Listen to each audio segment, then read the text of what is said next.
piece of me? Do I feel lucky? Well, do you, punk? Good morning, Vietnam! I love the smell of napalm in the morning. You're gonna need a bigger boat. I feel the need for speed. I wish I knew how to quit you. Love means never having to say you're sorry. You do. You'll shoot your eye out, kid. Happy Monday, moviegoers. Welcome to a brand new episode. Welcome to episode 229, and welcome to the Cine-Men Movie Podcast. I'm your host, Juan, and I am joined by the cast, the crew. Zach? Hey, what's up, guys? Craig? Can you hear me? We can hear you. Yep, We can hear see you loud and clear. Perfect. Sorry. How's everybody's week gone? You guys have a good week?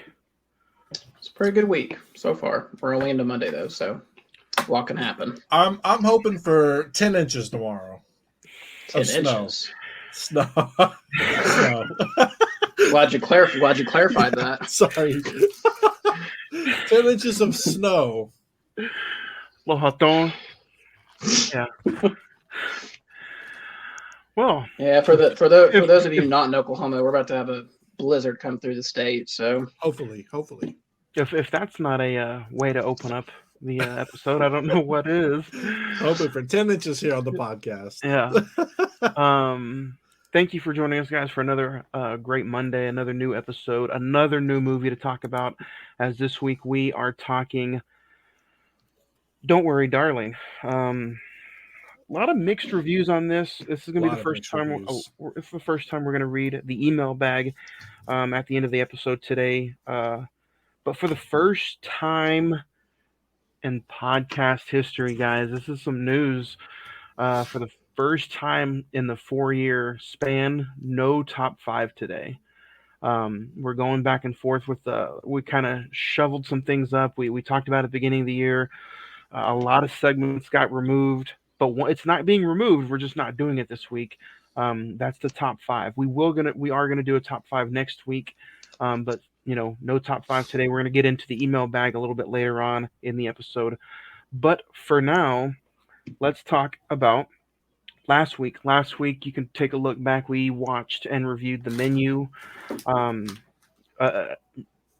Kind of a mixed episode from a mixed movie from some of us, but go back and listen to the episode wherever you listen to podcasts at iHeart, Spotify, Podbean, iHeartRadio, Pandora, Amazon Music. You can also watch it on demand on this YouTube channel, MSWA Productions, and then go listen as we reviewed The Menu. Facebook and Instagram and social media is all the same. If you haven't found us or checked us out or followed us, check us out on Facebook.com/The Cine-Men Movie Podcast. The Instagram is all one word, The Cine-Men Movie Podcast. Twitter is at Cine-Men405. And then the email bag, which you can send us some emails and I will read them aloud on certain episodes, cinemen921@gmail.com. So, guys, with that being said, let's dig into today's conversation. Don't Worry, Darling is currently streaming on HBO Max with a release of September 23rd, 2022. Currently on IMDb, it's at 6.2, while the Rotten Tomato score is 38%. The Meta score is 48%, while Edward and the Google users liked it at 65%. A 1950s housewife living with her husband in an uptown experimental community begins to worry that his glamorous company could be hiding disturbing secrets. Starring Florence Pugh, Harry Styles, Chris Pine, Olivia Wilde, Gemma Chan, and directed by Olivia Wilde. Let's get into it. Zach, we'll start with you. Have you seen this movie in the theaters? And if so, what was it like revisiting it for this podcast? No, I did not catch this in the theaters. I just ran out of time. I didn't get to it. I saw it first day or first week when it hit HBO Max. I was very, very excited about it. I think when we did our top 5 for the rest of the year, it was like number 4 or 5. So I had a lot of anticipation for this. Given who directed it, who's in it, it looked like a smart type thriller. I've seen it twice now, and at the end of the day, I liked it, but there's a lot of issues I have with it. So Craig, we'll start with you. Same as Zach. I wanted to check it out in the theaters, but just kind of ran out of time. It was around those Thanksgiving holidays, if I remember correctly. So just kind of, like you said, ran out of time. First time watch was Tuesday. No, I watched it Friday, just kind of at the end of the day of my work day. And to be honest, it's not what I thought it was going to be. Like everybody, I've heard a lot of mixed reviews. My sister-in-law actually said she really liked it, so I knew that there was going to be probably something that I liked about the movie. But at the end of the day, it is what it is with this movie. I was super. I'm sorry. Did you want to add anything else? I just kind of end it that way, and then we'll dig into it. I was super interested in it. Florence Pugh. The trailer had some major A24 vibes. I like Chris Pine. I like him a lot. But you know what? This movie was very Bible-esque. And when I mean Bible-esque, I mean it was too holy for me. There's so many holes in this movie, plot holes that were just not answered in this movie. If I had to give a word right now to describe my one and only time watch, it would be disappointing. yeah, that's fair. That's fair. Now, don't get me wrong. Let's talk about some of the positives. I would say that the score, the soundtrack, the visuals of the movie, making it look like the 1950s. It was very bright, colorful. At some points, the cinematography was really good. Mm-hmm. It's Florence Pugh's movie, man. Yeah, she drives the ship in this movie. She is the standalone driver. I think her and Chris Pine are top notch in this movie. But when you set somebody aside, Florence Pugh, like Harry Styles, I want you guys to kind of help me out. To me, he did not work up to her standards. It was very. He did not live up to Florence Pugh's acting. Yeah, I was gonna kind of agree with that. I think if you were to put him next to somebody else, I felt like he acted fairly well, but when it was with Florence Pugh, it was just like, dude, you don't belong on the screen with her. And same with Chris Pine. He didn't belong on the screen when Chris Pine was on the screen. And that's just, kind of it is what it is with him. All right, we talked about everything positive. We'll see you next week, guys. No. I totally agree with you guys. I think Florence Pugh, I mean, we've raved about her on the show before, and this is her movie. She drives it, like you said, Johnny. She's definitely the best part of this movie. And even Chris Pine gets overshadowed by her, but when he's on screen, he's very good in this movie, especially. We'll get into it, but later in the movie, the dinner scene where they're kind of going, it's almost like a psychological battle between the two. I wish that was like the entire movie. Like, that was excellent. Yeah, I agree. I wish there was a little bit more knowledge between the two of them throughout more of the movie. I feel like a majority of the movie, you're trying to. I mean, it's a good anticipation, but when you see what the payoff is, when they realize what's actually going on, I just wish there was more of that. Well, and to me, let's just go ahead and get into it. I mean, I agree with you, Johnny, as well. The production design to make it like 1950s America, like at this retreat, looked really, really good. The cinematography was excellent. Spoiler alerts for Don't Worry, Darling. If you haven't seen it, go HBO Max it up. For it to be a basically virtual reality that Florence Pugh is stuck in, I just kind of thought that was lackluster, and it just didn't give enough explanation of what like the Victory Project was, in my opinion. Agreed. I feel like. Go ahead. No, you go ahead.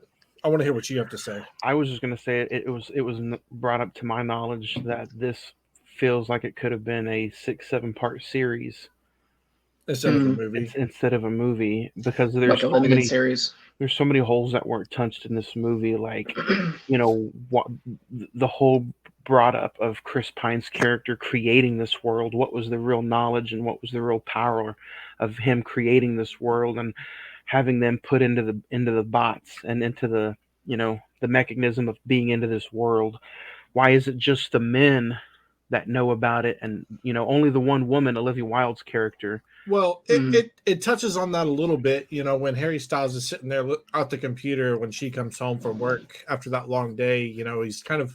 He's telling them, like, it's like it's almost like he's not doing like a cult podcast. He's telling the guys, like, you as a man, you have to be the guy that provides. You have to be this. You have to be that. If you're not, then you're really not anybody. And you kind of get a glimpse of that through the headphones. But I agree, it doesn't touch on it enough and maybe they try to shy away from it so that you didn't kind of get a spoiler for what was going to be the twist at the end. But I agree, it just didn't touch on it enough for that twist to pay off. Or I don't know, like, what exactly Olivia Wilde's like goal was in this movie, because it was, like you said, Craig, it was either she didn't want to give away what was truly going on, or she wanted to leave it ambiguous to the viewer, like they can make up their own mind. But for something like this, it doesn't. You need like a final explanation for it. And then it didn't even it kind of touched bases a little bit on Olivia Wilde's character. You knew that her kids had died in the real world, but they're alive in this virtual world, so that's why she wants to stay. Yeah. But it also didn't acknowledge why she's the only female that knows about it. Because she doesn't want any of them because all the other females are being held against their will. The guys brought them there against their will so that they can be in this perfect marriage. And, she might have been the one to put, I think Nick Kroll is the guy that plays her husband. Maybe she's the one that pulls all the strings on their end because she wants the kids. She wants that perfect happy family that she obviously didn't get because of her kids being taken away. Do you think it would have been better if once Florence Pugh kind of figures out what's going on, and then it's also a twist of, we kind of know Chris Pine is pulling the strings technically until we get to that twist that makes no sense. But would it be kind of cool if Olivia Wilde was like one of the makers of the world, and she kind of that would give some explanation on why she knows, like, oh, I'm going to help create this world because I lost my kids and I want to be in a world with the kids again. That makes more sense. And again, it's not that this movie didn't make any sense to me. It's just like there's so much that could have been put into this movie, and it's already a 2-hour movie, which drags at some points in the movie. So you're like, man, for a 2-hour movie, you're kind of thinking, this feels like almost 3 hours. At some points, I was looking at my phone. I was like, I was getting into it, but okay, when is this going to end? When is this going to end? It feels like they wanted to create something like a mix of a Looper / A24 mixture of a horror movie. And it didn't vibe at all. And to me, I always thought, wouldn't it be so cool if this was kind of like she takes a lot from different movies, but the main thing is that when Florence touches the glass, when she gets up to that mountain, it's almost like the sunken place from Get Out, because it's like she's like surrounded by those women that are like doing that weird dancing thing. But to me, I thought it would have been so cool if this had been like a Shutter Island thing, where like Florence is like in a mental institution or some kind of institution, and it's revealed that she's being sedated, and then once she kind of figures out what's going on, she's trying to escape. Well, yeah, I agree that this movie doesn't necessarily hit the way people probably thought it should have with the trailers and everything, but I get what Olivia Wilde is trying to accomplish here. Men have all the pressure of trying to provide this perfect lifestyle for everybody, and it's all kind of on the shoulders of men. And I feel like what she's trying to portray is that men will go to any length to try and make that happy life for their family. And Harry Styles at the end kind of explains like, I did this for us because you were working 30-hour days, not knowing that she kind of enjoyed that work, even though she felt tired all the time. It's just what he thought would be best as, what the head of the household should do is provide just this life that is quote unquote perfect. Yeah. Well, and to me, that does make sense, but I felt like some of the creative choices that she did to get to that, or if that's like, it didn't add up. Yeah. No, I agree. I did like how, you could kind of see that things were wrong with, I think Margaret was her name. She was kind of, like starting to realize like, hey, the stuff isn't adding up. Mm-hmm. Something's wrong. Yeah. And at the party, he's offering those pills, and it's like, those pills can't be real because it's virtual reality. So he's probably trying to do something like just like mind games with Margaret to kind of make her like sedated, even though he's not really giving her anything. I thought the whole process of them actually leaving to go to the mountain to do Project Victory was, and them leaving the virtual reality world to go make money in the real world. I thought that was pretty unique and a cool kind of concept. At points, it did feel like the movie was trying to outsmart itself. At some points, to me, like it feels like it could have been a really basic story and plot line and just be original, but then it just like, let me throw this in there and throw this in there. It felt like somebody who's usually high trying to make dinner. If I could put it out there for that to. I just think trying to explain this movie in 2 hours isn't going to do this justice 10 times out of 10. You needed a 3.5, 4 hour window to tell this. And that's where I agree with Johnny. This should have been a 7-part series on HBO Max or something. And I think you could have covered way more detail, went over. I mean, and being on HBO Max it's not a bad thing. We're looking at Last of Us being on HBO Max, getting 4.5 billion viewers or million or whatever for its opening episode. And half the people that watched it probably don't even know what it is. And I think in a world where TV shows and streaming services rule the world right now, like you could have easily done that. I don't know if I said this, but the budget for this movie was $35 million. At the box office, it only grossed $85 million at the box office. So to put this in perspective, the Avatar re-release was number 1 when it came out. It beat this movie as the number 1 at the weekend. Yeah, so like it would have benefited from either a series or an HBO Max exclusive. I agree. I think a series would have been the best bet for this movie. I just think you do 6 episodes at 45 to 50 minutes each. You take out the meat and potatoes of the opening credits and the ending credits. You get somewhere between 38 and 42 minutes of actual screen time. You put that in a 6-part series. That's perfect. Let's kind of talk about just the virtual reality of this world. Come to find out, I don't think any of the sex scenes really should have mattered or been put in there if at the end of the day this is a virtual reality show. I mean, come to find out, yes, he probably did crave it. He did want it because he looked like he was a stay-at-home dude who really didn't have much of a job. Maybe if he did work, he worked part-time. Or like a programmer or something. Yeah, Florence Pugh's character, like she said, she worked 30 straight hours. She was a surgeon. She worked at a hospital. She had a life. So maybe that was part of him craving that sexuality in the virtual reality. Because that's the only way he could get it. He couldn't do it outside of it because she was sedated 24/7. So the only time he could do that was virtually in that world.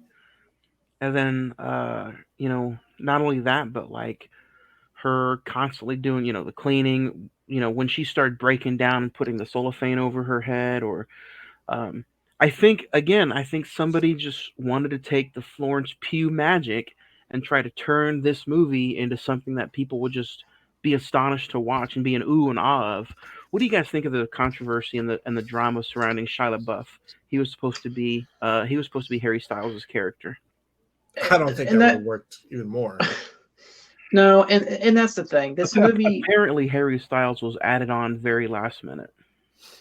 Yeah, I mean, and that's the thing about this movie. The reason I think it made its money because there was so much drama behind the scenes going on was with Shia LaBeouf, Harry Styles, and Olivia Wilde were making out or doing something on the set. Florence Pugh was not happy with the final project. It got to the point where I think, from what I understand, Olivia Wilde was like missing on one day, and Florence had to basically direct herself on one of the scenes. I heard And she would so, never work for Olivia Wilde again. oh yeah, she barely did any promotion for this movie. I think she did like 2 interviews on the Wow. set of Dune, what she's filming, and that's it. So, I mean, that's got to tell you something. And also, there like Chris Pine, Harry Styles beef as well.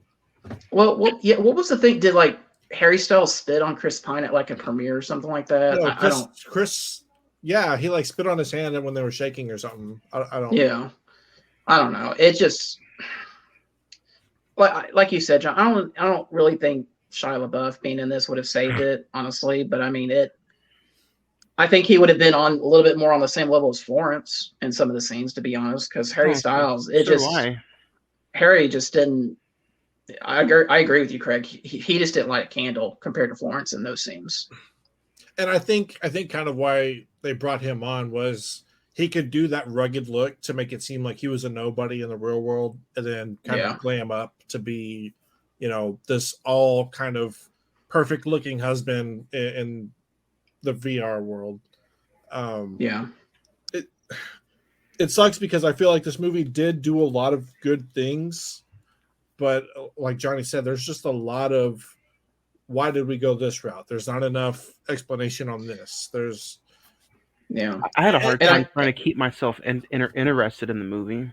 I didn't. I'm gonna say I enjoyed the watch initially. I feel like it's like with every movie that we do now. I'm like, man, I wish they would have done this or that. Like, I wish she actually would have tried to kill herself with the cellophane instead of opening it up. I wish she would have actually tried to kill herself once she kind of like realized, like, okay, I don't believe this is real. Something's definitely wrong, because she had the eggs where she was breaking them. Yeah. I thought it was funny when Harry Styles was trying to cook for himself. He's like smashing the potatoes with the wine or the whiskey bottle, and you could tell like something was up. Like it's just not real. Well, and to me, it was. Go ahead. I was going to say that's a good bring up. Like that would have been a little bit more entertaining throughout the movie if they set up little plot details for you to try to figure it out. We're like, hey, or maybe a small glitch. Maybe she wakes up from her nap and she sees him hitting the food, and there's like a glitch, and she's like, "Whoa, what is that?" Yeah. Oh yeah. Like something like, obviously a man has his due, quote unquote, like in the 1950s, a man worked, did the lawn, and just kind of like did like maintenance and stuff like that. It would have been funny to see him kind of like do cleaning, or, like we saw a little bit of the cooking, but do something that was technically a woman's job and just completely botch it. And I think that would have kind of helped accelerate what they were trying to get across on the screen. Well, and to me, I thought on this second watch, I don't know if it was really the design of the movie or if that was Olivia Wilde's intention, but I thought what I call the reality breaking points, where it was just like Florence would stop and like those, like the black and white, like sunken place would pop up, or she would remember something in the real world. I thought they emphasized that way too early in the movie and way too much. Like it was like, as a viewer, it was almost like you don't trust us to figure out the puzzle as we're watching it. Well, in my opinion, it's almost like they showed their hands too early. Yeah, you knew something was up, because like if they would have just kind of stayed with Margaret and let her go crazy and show something with the husbands doing something that they technically shouldn't be doing in the real world, or in that era of the 1950s ish, and just kind of see them glitch out, I think that would have been better than seeing her repeatedly go in and out of this VR experience. Yeah, I agree. Let's talk about the dinner party real quick. You kind of think, okay, maybe there's a little bit of normalcy, or Florence is playing normal, but when she's in there in the kitchen cooking and Chris responds, congratulations, you have kind of figured it out. There's that brief moment where Florence is kind of like, oh, I did figure it out. And it was just like, yeah, you're the only one to like catch on to everything. And to me, that was like, okay, so we're kind of getting the boat rolling with like, maybe there's a bigger picture going on than what's really going on. Yeah. And that's kind of what I was saying earlier. Like, I just realized, I wish that once they realized each other knew what was going on, yeah, it went further than that. Because after you get that in the kitchen, and then you have the dinner party where they kind of, they're challenging each other to kind of get their point across. Mm-hmm. The husbands already know what's going on. So all of them, which you find that out at the end, all of the husbands are going to be against them. Once the husbands are against her, then the wives are going to add on to the husbands. And it's just going to be, you're never going to win in that situation because it's automatically, what was there, 4 couples? So it's 5 against 1, 4 against 1 or something like that. Yeah. I just wish that it would have went into more of her really digging down, trying to accomplish something in the VR world instead of, she talks to Harry and, she's like, I love you. And they kind of do this whole thing where they're trying to leave the city and then she gets taken. And at that point, the movie's pretty much done. There's nothing else after that extends into the battle with her and Chris Pine. No, it's just her getting back in and realizing everything that's going on and then leaving. On to me, and like once we get past that, and like she kind of has the electroshock therapy to kind of put her back into. I kind of put it like back into like reset mode. Like reset mode. Thank you. Back into reset mode, and you're just like, okay, is this like mean that she's never going to be able to get out of the world? But then like. It automatically breaks. Like Harry Styles does something and it's just like automatic. Like, oh no, I got to get out of here somehow. And then it leads into the weird thing, which I was going to bring up earlier, was Chris Pine gets alerted about Florence's actions, and then he gets stabbed by his wife, which makes me think, was she behind it the whole time? Was she behind it the whole time? Well, I don't think she knew about it. She found out with that phone call, and that's why she stabbed him. Oh, that would make sense. Yeah. Mm-hmm. Again, I only watched this one time. I would, it's probably something I missed, but I watched it twice, and it just, well, I mean, the first time, and then for this episode, but every time that came out of left field, and to me, it made no sense whatsoever. It's just like, why are you killing Chris Pine in this? This doesn't. There's no explanation for it. I mean, the only explanation is that she overheard his phone call talking about trying to get Florence Pugh back, and she, nobody else can know about it. She heard the phone call. She gets up and stabs him, because she was behind him so much throughout the whole movie, thinking that Project Victory was something exceptional. Yeah, that's true. And that's another thing, that the folding out of this movie, the guys in the red jackets chasing her at the end, even though the ending was a little bit better than probably it should have been, I still feel like there was no edge of your seat feeling when she was escaping the guys with the red coats. Yeah, because I'm like, I guarantee you, she's gonna reach the window. Boom, the movie's gonna end. Yeah, and that's exactly what happened. Yeah, that's exactly what happened. Yeah, and honestly, I mean, there was no pop sweaty. Florence Pugh was in Black Widow.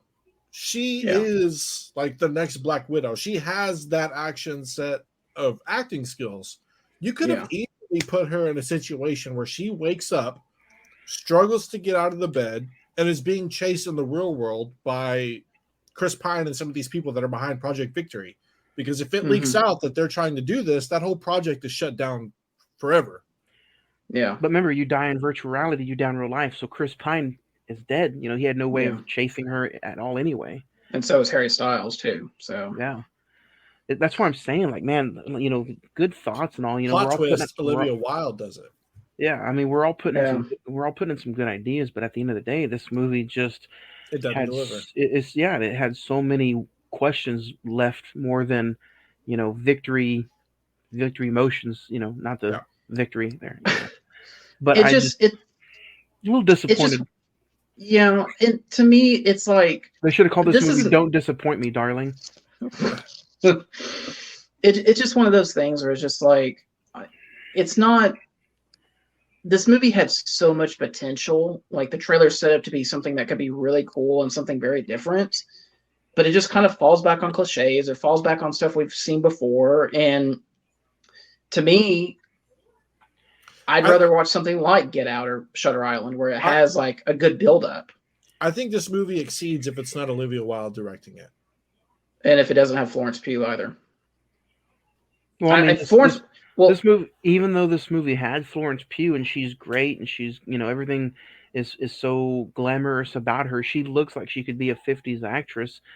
Yeah. Even with her being in it, she can only do so much. The writing still has to be there. The directing still has to be there. Everything just has to be in place, and it just wasn't. This is one of those movies where it's just top down. It wasn't. And I really wanted to like this movie. I really wanted to like this movie. I really did. Trust me, so did I. just so I can get that itch to go buy it physically, because I haven't bought it physically yet, but I don't know if I will now because I don't have the urge to ever want to watch it again. Yeah. No.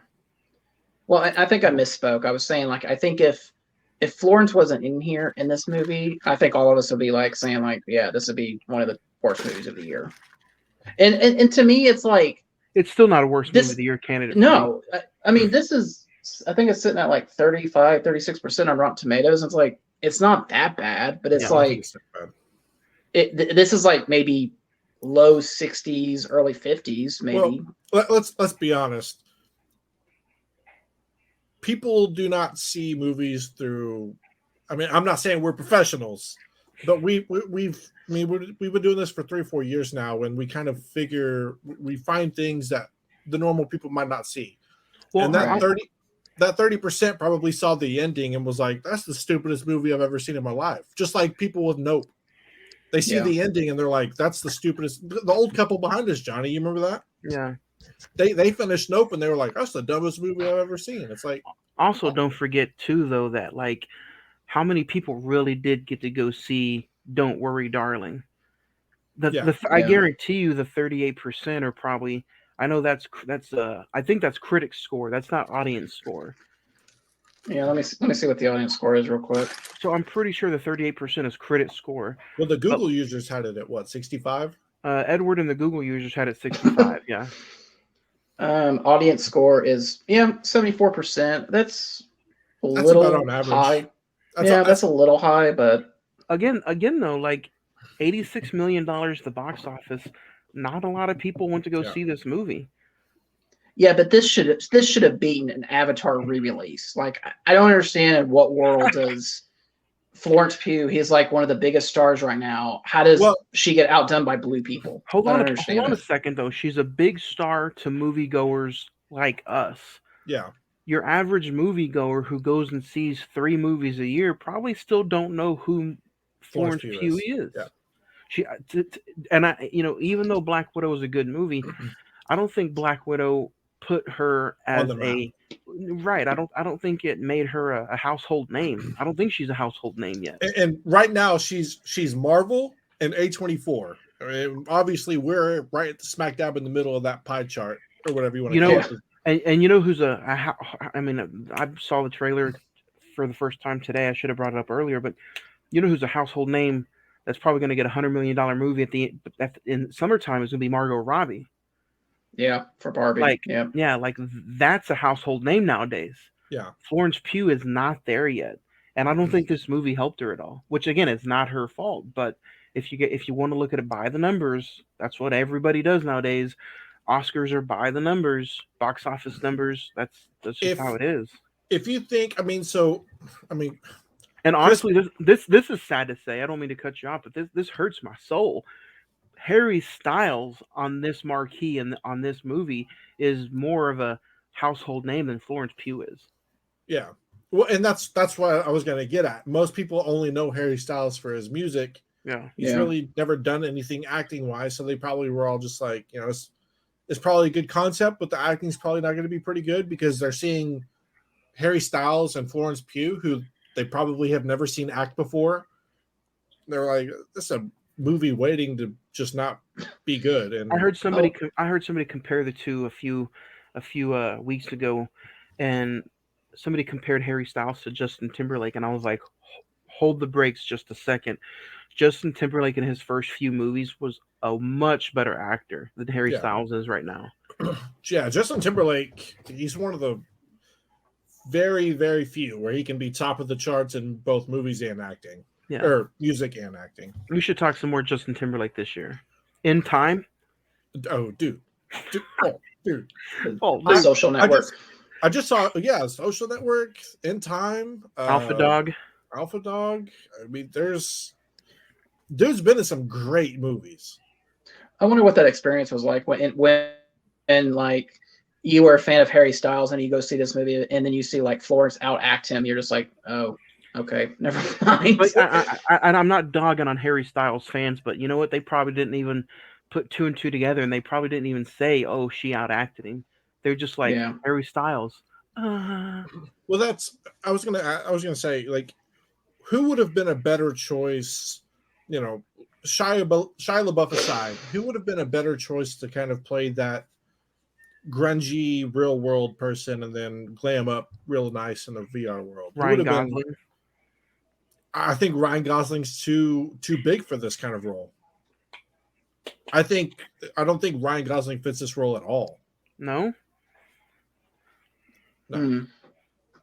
I think Ryan Gosling is past this kind of role, honestly. Honestly, like I could actually see Ryan Gosling play the Chris Pine character, where he's kind of mysterious and like you don't really know what he's thinking. I could see him do that. Yeah. Robert Pattinson. I don't know. Dude, give me the Batman. Honestly, that could work. Honestly, you throw an A24 logo on this with Florence Pugh and Robert Pattinson? Oh, Johnny would be all over this. And somebody else directing. Somebody else, yeah, absolutely. This movie would have been 100 times better with those circumstances. Or you know what? Why not put Chris Pine as Harry Styles' character and make Jonah Hill the Chris Pine character? That would have been funny. Yeah, Jonah Hill can play a good prick, man. Yeah, that's true. Yeah, I think a good payoff would have been seeing. I mean, because we all saw Harry Styles the way he looked in the real world. Seeing what Chris Pine's character looked like in the real world. Again, exactly. I think that would have been a good payoff because you would have been like, that's why he made a VR world so he can glam up. Yeah. And actually, to me, like they did make this is a bad joke, so bear with me, guys. But I mean, they did make what Chris Pine would have looked like in the real world to make a virtual reality world, and that movie's The Whale. Well, The Whale was 10 times better than this, but yeah. Right. But no, I'm just it didn't work out, dude. It didn't work. Let it go. But I can't stop thinking about this limited series. You could have done a whole episode on Florence and Harry Styles' characters, an episode on Chris Pine, and it would have been so much better than what we got. Yeah. You could almost would have been like Westworld. Yeah, you could have even done a filler episode on like the character who committed suicide. Margaret, yeah. And even then build the whole world. That's exactly what this is just Westworld. Technically, to an extent, yeah. Is Westworld like this kind of a virtual reality? Virtual reality, yeah. It's a theme park people go to. I've never seen Westworld. Is it good? I watched like the first season. It's all right. I heard it gets a lot better later on, but I'm in the middle of. I just started that '90s show. Episode 1 was really funny. I've heard a lot of people say it's really good. Yeah. They say so. The consensus is that it's not necessarily like a reboot because sometimes the reboot is just like, oh, it's nostalgia, so I'll watch it. It's a reboot. It's actually really good. Yeah. Nice. We got some comments here. If they're not virtual reality comments, oh no, if they're bad, nasty comments. Yeah. Get away, you bots! Come find love in your town today. Let's talk about Harry Styles' death right quick. What do you guys think of Florence Pugh just ran away and kind of accidentally killing Harry Styles? I mean, it makes sense in order for her to get out of the virtual reality. I mean, I don't know how else she would be able to get out of it. Dude was obsessed with eating the puss, though. I'll tell you that much. He was obsessed. Hey, every day, man. Got the whiskey at the glass or whiskey at the door and went to town. But That's how he keeps his vocal cords good for when he goes and sings, I guess. stop. um, Every day, every time we do an episode, he does something to try to get us canceled every single time. last week was Ed. The 50s dance, the 50s dance when they're, praising Harry Styles and he's doing the whole dance and stuff. Yeah. I mean, this movie did have some good fun scenes to it. Did you guys like the ending though, the death? And we kind of talked about the chase for a little bit, but for this to be rated R, I thought it'd be a little bit more bloodier. I wish it would have been, yeah. I mean, God, there was when she kills herself and falls off the building, Margaret, when she wraps the cellophane around her face, when you kind of get the images popping up of the dancers, there's a lot of good horror vibes in this movie. The score was amazing at times. Give me more of that. Give me more of that. You're trying to tell a story and make it this kind of romantic thriller and make it a horror at times. Yeah. If you would have just stuck to it being more so horror than romantic thriller, it would have been, I think this could have been an incredible movie, like an incredible movie. And that's what's disappointing about it. It's just like sitting here talking about it. We came up with like 15 better ideas that this could have gone, how this movie could have gone. And it's just like, I mean, damn it. Like, why? I don't know. Let's be honest. We do that with every movie that kind of gets shit on. Except for Ed talking about No Country for Old Men. Dude, I would have changed. Like, stop it. That's just like, that haunts him like every time we do an episode. He probably would have given this movie a 7. So what up, guys? What up, guys? What up, bro? There. No. What up? So, what do you want to move on to? Did you guys have a favorite scene? Zach, we'll start with you. The dinner party scene when it's just Chris Pine or Florence and Chris Pine kind of going at it, and is it reality? Is it not? I want you to be part of my team. I figured out what you're doing. That should have been the whole movie, and it wasn't, and that's just disappointing. So, but the dinner party scene, and I mean, let's be honest, every scene Florence is in makes this watchable. So, yeah, I would have to say probably my favorite scene. I would have to say, man, maybe when she's in the real world and you see her what she does as far as everyday living, and then he go back into it, and then Harry Styles' death. Yeah. I thought that was a pretty good back and forth scene. Craig, what about you? Did you guys like the glasses she was wearing to like keep her in the virtual world? The A Clockwork Orange reference. Yeah. I thought it was okay. It was kind of creepy, to be honest, that somebody would go to those kind of links to. I liked how they showed that her body was bruised and malnourished. Yeah. Because she's just sitting there sedated in this virtual reality world, not really getting proper nutrients or exercise and anything like that. My favorite scenes, I did like the kind of the party when Harry's getting promotion, and there's that tension between Chris Pine and Florence Pugh, and she kind of goes back to the back, and at this point you don't know Olivia Wilde is in on the whole thing, and just that scene with all the tension I thought was pretty good. And then the scene where she's getting kind of squished in the glass and then she just pops back out. I thought those were pretty good. The music and the score when that wall's closing in on her. Again, the trailer makes it seem like it's so much more. Yeah. But it's really just her kind of tripping out and having a malfunction in the VR thing, I guess. But they didn't really explain it that way. Craig, you're still talking, so give us your star rating. You go first. 1 out of 10.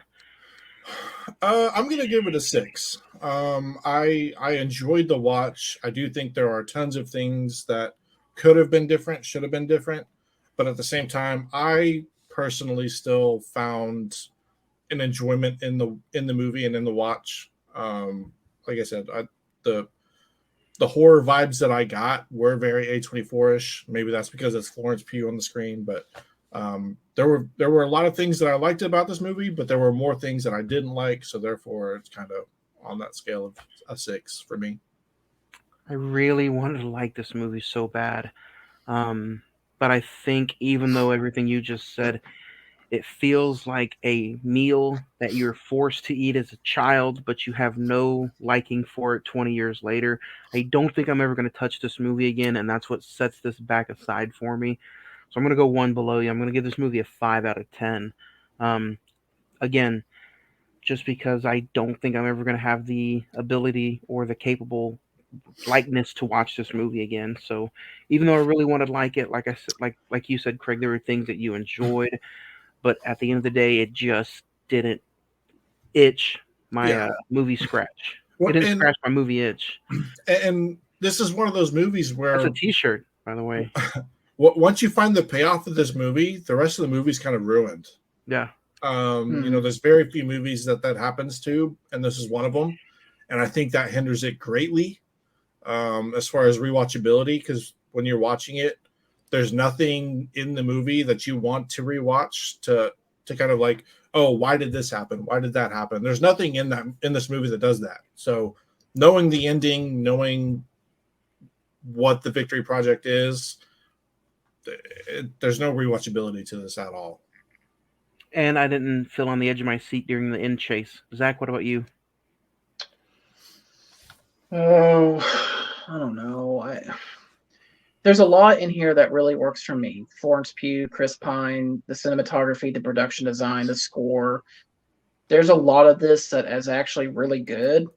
But yeah, I mean, once you figure out the ending, it doesn't work. There's a lot of plot holes that actually try to lead up to that ending. Plot holes, yes. There's just a lot that to try to build up to that final ending that makes no sense at all. I'm torn between like a 6 and a 7. Give it a 6. There's no rewatchability. Well, I'll say this: if Florence wasn't in this, I'd probably give it like a 4 or 5. So yeah, I'll give it a 6. I'll be with you, Craig. She's my A24 darling, and I still gave it a 5. Yeah. Let us know what you think. If Ben Foster was in this would be a whole different monster. Chill. Ben Foster from if you guys, High Water. Oh. if you guys want to know, let us know your star rating. Please email us at cinemen921@gmail.com, and we can read some emails aloud. We'll start. You want that mail time? We do. Never mind. Can't hear it. You didn't? Technical difficulties. You couldn't hear it? Nope. There's no way. All right, we'll skip it. Mail time. Maybe next time. Yeah. Erwin says, has anyone seen Tom Hanks's new movie? If so, I'm really interested in seeing it, but I don't know if I want to spend the money to go see it. What Man Called Otto. Man Called Otto. We were going to see it this weekend, but just ran out of time. Looks interesting. Omar says the menu gets a 9 from me. Edward must have just been hungry when he was watching it. I don't understand. What did Ed give it last week? He gave it a 5. He gave it a 5. Yeah, I made it as a joke, but he graded it as a 5. That's funny, Omar. Janice says Elvis is probably the best movie I've seen all of 2022. 10 for sure. Top Gun came out last year, so yeah. It's gonna be interesting. And here in a few weeks, guys, I think in the first week of April we're gonna talk our top 5 plus 5 of 2022. It's gonna be a very interesting list, I think. It's a girthy list. Yeah, it's 10. Does that mean I have to see Avatar for? You don't have to. You just won't include it in your list. It made $2.9 billion so far, so I mean, don't even get me started on that. My phone blows up when I go see an hour and a half movie. I could just imagine if it's a 4-hour movie. God damn.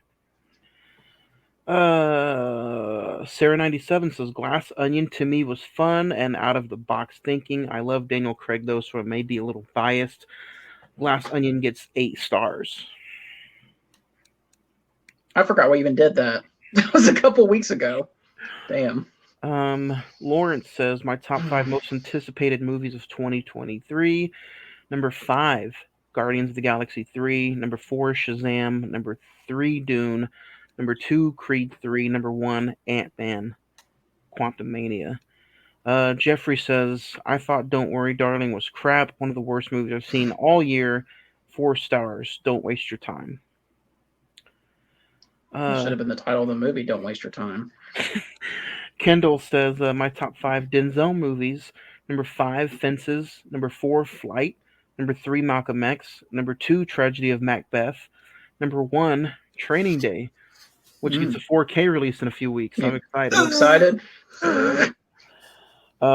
Henry says, Don't Worry Darling was a decent watch, but I feel like it could have been a 3-hour film to help explain more. 5 stars. Exactly.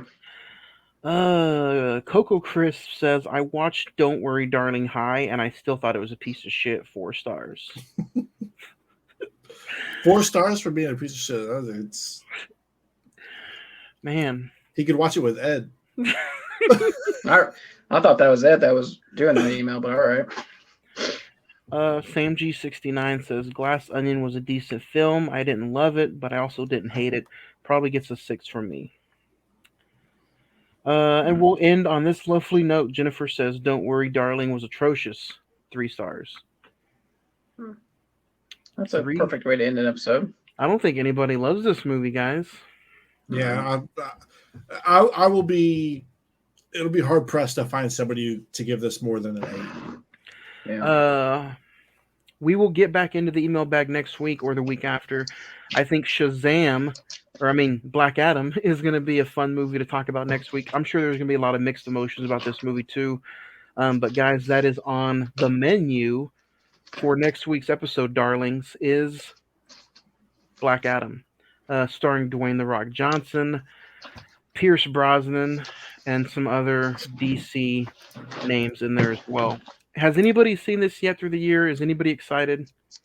I got 20 minutes into it, and I saved it because I knew we were coming up for this episode, so haven't watched it yet. I saw this in the theater, so this will be my second time to watch it. So I'd already rewatched it, so. Okay, I was going to say you've already rewatched it, so. Yeah. This is a fresh take for me. You guys know I'm a little DC biased, but with the whole debacle the last few months, I don't know what I'm going to think about going into this movie. I'm not a big fan of the Shazam, Black Adam, DC world, so it's going to be interesting to see my thoughts on this movie and I love The Rock. We all know this, so I'm going to be a little interesting seeing where I go with this. But until then, guys, do you have anything else you want to add to Don't Worry Darling? Nothing for Don't Worry Darling. I was going to ask if you guys want to do like a quick little recent watches. Have you guys? I really just want to talk about The Last of Us. Let's do it. Did you go ahead? Did you see the second episode? I have not seen The Last of Us besides the first episode. If you want, we can wait and start that next week, and we can put recent watches into a whole segment next week. Okay, I just want to, if anybody on here has not checked out The Last of Us that's listening or will listen, check it out. It is watch it. Fantastic series so far. Video game sales have risen 322% for this game since it came out 2 weeks ago. So I'm going to watch episode 2, so I'll talk to you about it next week. Recent Watches comes back next week. I also checked out Megan today, which is going to be an episode on Friday the 14th podcast this Thursday coming up, January the 26th. We're going to talk about Megan. We're also going to talk about it next Monday in Recent Watches, so get those movies going. Watch the movies because we're bringing Recent Watches back next Monday. Until then, guys, I think that's going to do it. Black Adam next Monday, January the 30th. We finish January with Black Adam. So until then, guys, see you next week. Love, peace, See ya. and watch movies. next Monday right here, Cine-Men Movie Podcast. Adios. Football